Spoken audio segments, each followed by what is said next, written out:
Global capability centres బడా సంస్థలన్నీ ఇప్పుడు వీటిపైనే దృష్టి పెడుతున్నాయి. అంతర్జాతీయంగా తమ కార్యకలాపాలను విస్తరించుకునేందుకు వీటినే బెస్ట్ ఆప్షన్గా ఎంచుకుంటున్నాయి.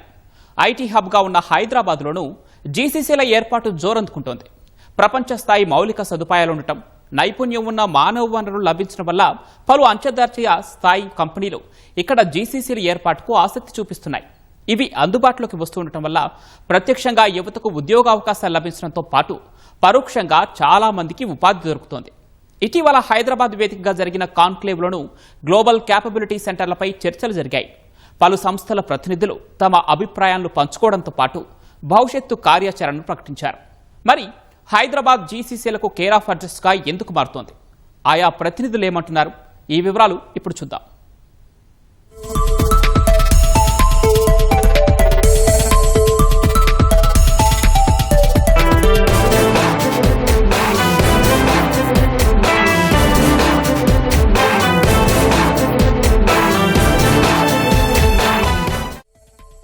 ఇప్పటి వరకు అమెరికాకు చెందిన పలు కంపెనీలు తమ సేవలను అవుట్సోర్సింగ్కిచ్చి పనులు చేయించుకునేవి. కానీ ఇప్పుడు నేరుగా తమ బ్రాంచ్లను ఆయా ప్రాంతాల్లో ఏర్పాటు చేసి వాటి ద్వారా సేవలు అందిస్తున్నాయి. వాటినే ఇప్పుడు గ్లోబల్ క్యాపబిలిటీ సెంటర్లుగా పిలుస్తున్నారు.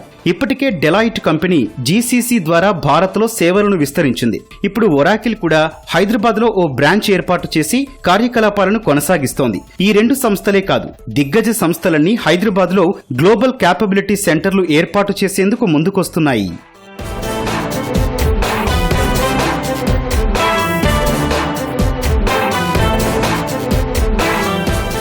హైదరాబాద్లో ఐటీ రంగం ఎంతో విస్తరించింది. దీనికి కారణం ఇక్కడ అంతర్జాతీయ మౌలిక సదుపాయాలు ఉండటమే. బెంగళూరు, ముంబై, పూణే, ఢిల్లీ లాంటి నగరాలతో పోలిస్తే ఇక్కడ నిర్వహణ వ్యయం తక్కువగా ఉండటం మరో కారణం. అంతేకాకుండా అంతర్జాతీయ విమానాశ్రయానికి ఔటర్ రింగ్ రోడ్డు మీదుగా ఎక్కడి నుంచైనా దాదాపు గంటలోపే చేరుకునే అవకాశం ఉంది. హైదరాబాద్ కు పశ్చిమాన ఐటీ కారిడార్ ఎంతో అభివృద్ధి చెందింది. ఇక్కడ ఇప్పటికే అంతర్జాతీయ కంపెనీలు తమ కార్యకలాపాలు కొనసాగిస్తున్నాయి. కేవలం ఐటీ కంపెనీలే కాకుండా ఫార్మా, బయోటెక్నాలజీ, బ్యాంకింగ్, రిటైల్ రంగ కార్పొరేట్ కార్యాలయాలు ఇక్కడ కొనసాగుతున్నాయి. మెట్రోలో సులభంగా నగరంలోని ప్రధాన ప్రాంతాలకు గంటలోపే చేరుకునే సౌలభ్యం కూడా ఉంది. వారాంతాల్లో సేద తీరేందుకు హైదరాబాద్ మహానగర పరిసరాల్లోని రిసార్టులతో పాటు ఎన్నో సందర్శనీయ స్థలాలున్నాయి. ఇలా పలు సౌకర్యాలుండటం వల్ల అంతర్జాతీయ కంపెనీలు తమ జీసీసీల ఏర్పాటుకు ఆసక్తి చూపుతున్నాయి.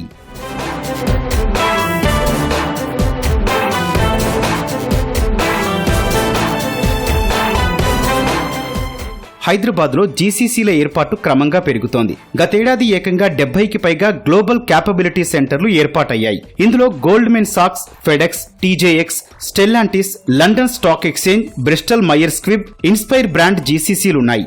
Eli Lilly, McDonald's, Marriott International లాంటి కంపెనీలు తమ బ్రాంచ్లను ఏర్పాటు చేశాయి. అంతేకాకుండా రక్షణ రంగానికి సంబంధించిన పరిశోధన అభివృద్ధి కూడా హైదరాబాద్ కేంద్రంగా ఊపందుకుంది. ప్రత్యక్షంగా పరోక్షంగా ఉపయోగపడే ఎన్నో కంపెనీలు ఇక్కడ ఏర్పాటవుతున్నాయి. ప్రస్తుతం హైదరాబాద్ లో ఐటీ రంగంలో 10 లక్షల మంది ఉద్యోగులు పనిచేస్తున్నారు. ఇందులో జీసీసీలో పనిచేసే వారి సంఖ్య దాదాపు 2 లక్షల వరకు ఉంది. ఇప్పుడు ఏమవుతుందంటే గ్లోబ్ పెరుగుతుంది, ఇంటలెక్చువల్ ప్రాపర్టీ పెరుగుతుంది. సో ఎక్కువ కంపెనీ ఏం చేస్తున్నారంటే ఓకే నాకు లోవర్ ఆర్ లేదా ఇంటలెక్చువల్ ప్రాపర్టీ ఎక్కువగా ఇంపాక్ట్ లేని వర్క్ ఉంటే పార్ట్నర్స్కి ఇస్తాను. ఇంటలెక్చువల్ ప్రాపర్టీ ఉంది, లేకపోతే ఏ వర్క్ ఉంది, cutting edge more in terms of నా కంపెనీకి సంబంధించినటువంటి వర్క్ ఉంటే నేను సొంతంగా బ్రాంచ్ పెట్టుకుంటాను అని వస్తుంది. సో అందుకని మీరు చూస్తే ఇప్పుడు హైదరాబాద్లోనే తీసుకుంటే గత 12 నెలల్లో దాదాపుగా 75 జీసీసీస్ ఫామ్ అయినాయి. అంటే ఆల్మోస్ట్ మనకు ప్రతి నెల ఒక 6-7 జీసీసీలు అనౌన్స్ వస్తున్నారు. జీసీసీ రావడం వల్ల బిగ్గెస్ట్ అడ్వాంటేజ్ ఏంటంటే ఆ డొమైన్ ఎక్స్పర్టీస్ అనేది బాగా పెరుగుతుంది. జీసీసీలకు పొరుగు సేవలు అందించే కంపెనీలు కూడా భారీగా ఏర్పాటవుతున్నాయి. దీనివల్ల ఆయా కంపెనీల్లోనూ ఉద్యోగాలు లభిస్తున్నాయి. రాష్ట్రం నుంచి ఏటా 1,00,000 మందికి పైగా గ్రాడ్యుయేట్ పట్టాలు పొందుతున్నారు. వీళ్లలో కంపెనీలకు అవసరంగా నైపుణ్యాలు పెంపొందించేలా ప్రభుత్వం పలు శిక్షణ కార్యక్రమాలు రూపొందించింది. వీటిలో శిక్షణ పొందిన యువతీ యువకులు 6 అంకెల జీతంతో ఉద్యోగం సంపాదిస్తున్నారు.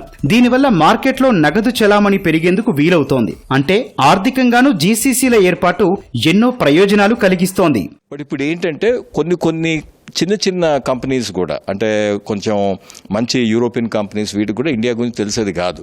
వాళ్ళు కూడా ఇది బాగుంది, ఇది వస్తుందని చెప్పి క్యాపబిలిటీస్ అంటే మన టాలెంట్, స్కిల్స్, వీటి బేసిస్ మీద మనం ఒక ఈ మధ్య ఏఐ అని మాట్లాడుతున్నాం, సైబర్ సెక్యూరిటీ అని మాట్లాడుతున్నాం, క్వాంటమ్ అని మాట్లాడుతున్నాం. వీటన్నిటికీ మన దగ్గర ఇండస్ట్రీ టాలెంట్ ఉండడం వల్ల వీళ్ళు ఇక్కడ పెట్టాలి, ఈ క్యాపబిలిటీ ఇక్కడ ఉంది. స్కేల్ అంటాం, అంటే లైక్ కొంతమంది ఇప్పుడు వేరే దేశాలు అయితే వియత్నాం, ఫిలిపైన్స్ అంటే కొంతవరకే ఉంటుంది. ఇక్కడ ఏంటంటే మన స్కేలబుల్గా వస్తున్నారు అని చెప్పే ఉద్దేశంతో ఎక్కువ సెంటర్స్ పెట్టారు.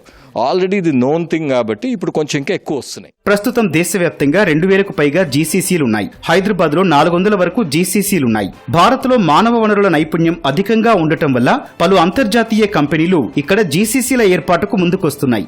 దేశంలో ఏర్పాటవుతున్న జీసీసీలో సగానికి పైగా హైదరాబాద్ కే వస్తుండటం చెప్పుకోదగ్గ విషయం. ఇప్పటికే బెంగళూరు, ముంబై, పూణే లాంటి నగరాల్లో భారీ సంఖ్యలో కంపెనీలున్నాయి. అక్కడ నిర్వహణ వ్యయం ఎక్కువ.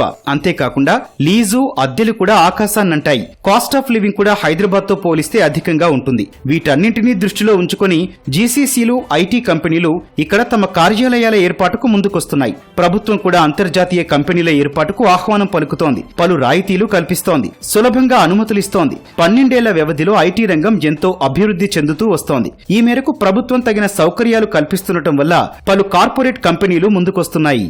ఈ కేపబిలిటీ సెంటర్ అనేది only not necessary only in software development, any kind of function that the company wants to develop in of sure global that can service the global market.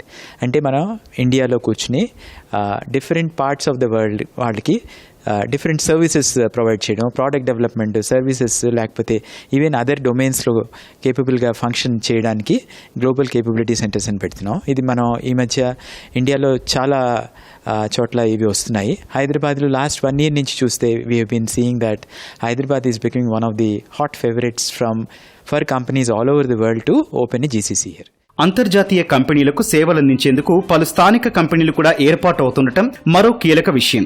ఆయా కంపెనీలకు క్వాలిటీ సెల్ తరహాలో IT సర్వీసులను అందిస్తున్నాయి. ఓవైపు IT కంపెనీలు, మరోవైపు జీసీసీలు, వాటికి అనుబంధంగా చిన్న కంపెనీలు ఏర్పాటవుతుండడం వల్ల యువతకు ఆశించిన మేర ఉద్యోగ, ఉపాధి అవకాశాలు లభిస్తున్నాయి. For various GCCs, Hyderabad is primary location, for some is a secondary location, but overall the ecosystem is pretty ripe from a startup ecosystem point of view, from GCC's point of view, how they are coming together and sharing the best practices. Like this GCC Conclave is one such example in which people are coming, talking about their experiences, their use cases and their journey and their learnings, so that the others can adopt that and others don't have to do the same thing which the other GCCs did that as well. So that way the ecosystem is pretty sharp, ecosystem is very effective. ఇప్పటి వరకు IT hub గా ఉన్న హైదరాబాద్ ఇప్పుడు జీసీసీలకు కేంద్రంగా మారుతోంది. Is of doing విధానంలో ప్రభుత్వం అనుమతులు అందించడం, ఆయా సంస్థలు ఇక్కడ కార్యకలాపాలు విస్తరించేందుకు అనువైన వాతావరణం ఉండటం వల్ల జీసీసీల సంఖ్య పెరుగుతోంది. రానున్న రోజుల్లో హైదరాబాద్ బ్రాండ్ను పెంచే విధంగా దిగ్గజ సంస్థల గ్లోబల్ క్యాపబిలిటీ సెంటర్లు ఏర్పాటవుతాయని ప్రభుత్వం చాలా ధీమాగా చెబుతోంది. అటు ఐటీ రంగ నిపుణులు కూడా ఇవే అంచనాలతో ఉన్నారు.